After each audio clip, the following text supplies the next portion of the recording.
Bom, agora que a gente já estudou a parte de condução de calor, nós vamos aprofundar o nosso estudo sobre a convecção, na parte especificamente de escoamento externo forçado.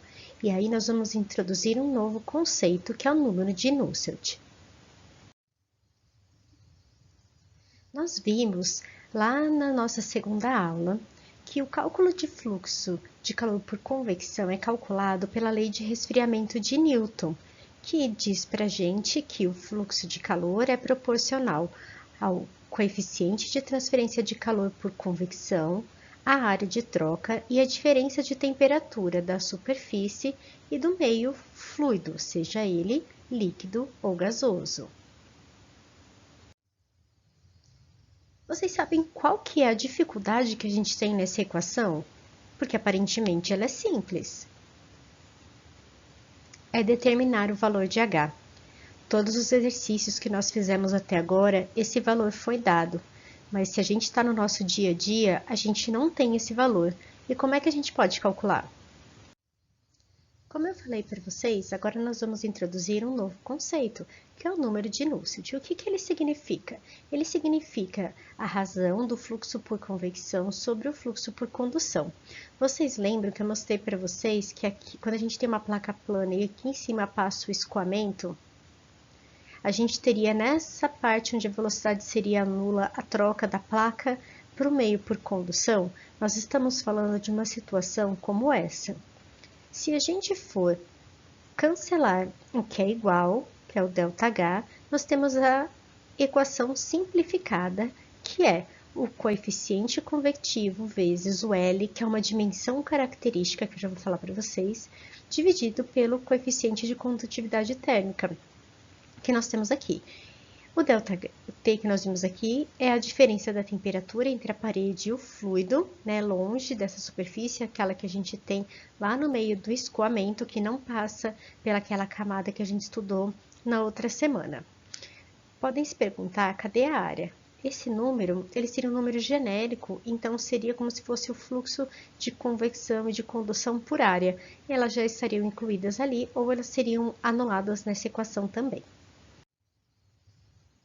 Vamos ver nesse escoamento melhor representada aquela situação do número de Nusselt que a gente viu anteriormente. Então, a gente tem a relação da velocidade, que a gente tem a velocidade nula aqui perto da nossa parede e ela vai aumentando, e o máximo desse gradiente é definido pela camada limite dinâmica, que representa 99% da velocidade do fluido.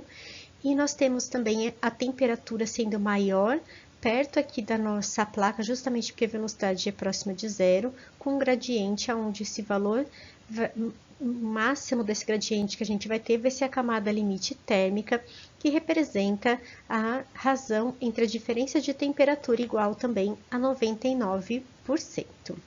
Quando a gente fala da velocidade, a gente consegue relacionar esse valor da velocidade com o regime que a gente tem através do número de Reynolds, que representa as forças de inércia pelas forças de viscosidade. A gente aplicando essas duas equações, nós temos o número de Reynolds, que é a densidade, vezes a velocidade do meio, vezes a dimensão característica, opa, de novo aquela palavrinha que a gente falou da dimensão característica, né? Dividido pela viscosidade cinemática, ou então eu posso substituir viscosidade cinemática dividido por densidade por viscosidade dinâmica aqui nessa forma. Mas e como é que a gente define, ou como é que a gente consegue avaliar o comportamento dessa variação de temperatura no meio? É através do número de Proud, mais ou menos assim, eu não sei falar, eu vou chamar de PR, tá bom? O que ele mostra para a gente? Ele mostra a relação da quantidade de movimento, que é a velocidade, pela difusão do calor, que é o valor da temperatura. Então, ele vai mostrar para a gente como é que vai se comportar a relação velocidade e distribuição de temperatura aqui no meio.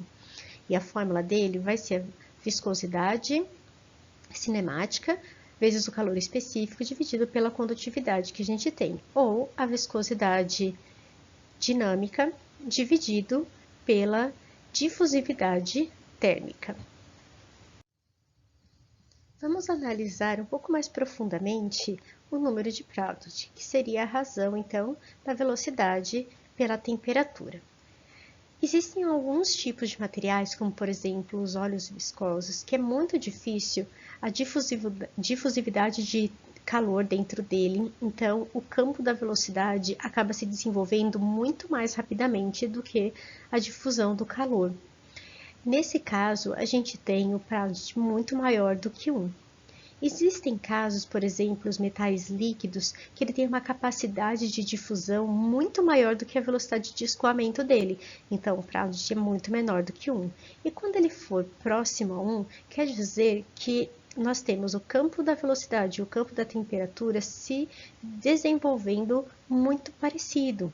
Isso seria, por exemplo, no caso dos gases. Agora eu pergunto para vocês, por que eu falei do Reynolds e do Proudit? Porque o Nusselt, ele pode ser escrito também em função desses números, vamos ver? Quando a gente tem uma placa plana, a fórmula geral do número de Nusselt relacionado com Reynolds e Proudit é essa daqui. Então, nós temos uma constante C, uma constante m e uma constante n. E todas essas constantes precisam ser determinadas. Só que em alguns casos específicos, nós já temos esses valores determinados. Vamos ver?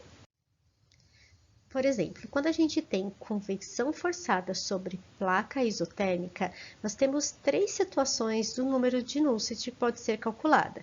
Quando a gente tem um regime laminar, isto é, com o Reynolds menor que 5 vezes 10 a quinta e o Proudit maior ou igual a 6. Nós temos essa fórmula daqui para calcular o Nusselt. Quando a gente tem um regime turbulento, que está entre 5 vezes 10 a quinta e 10 a sétima, o número de Reynolds, e o Proudit entre 0,6 e 60, o Nusselt é calculado através dessa expressão aqui. E se está fora dessa condição ou dessa, a gente calcula por essa equação aqui de baixo, que pode ser tanto para o laminar que não está incluso, como para o turbulento. Quando a gente tem a convecção forçada sobre placa com fluxo de calor imposto, o número de Nusselt ele é calculado através dessa expressão para regime laminar e essa expressão aqui de baixo para regime turbulento. A convecção forçada sobre cilindro, a gente tem a altura característica sendo o diâmetro. Então, o número de Nusselt ele passa a ser calculado um pouquinho diferente, não é HL dividido por K, e sim HD dividido por K. E ele também é calculado em função de Reynolds e Proudit através dessa expressão aqui, sendo que a multiplicação entre o Reynolds e o Proudit precisa dar maior do que 0,2. E a convecção forçada sobre uma esfera, a gente também tem altura característica o diâmetro e a expressão para calcular o Nusselt é essa daqui, sendo que o Reynolds precisa estar entre 3,5 e 80 mil e o Proudit entre 0,7 e 380. Nós também podemos determinar a altura da camada limite. A altura da camada limite da velocidade, ela pode ser determinada em função do número de Reynolds e do comprimento que a gente tem de escoamento, que seria a dimensão característica dele.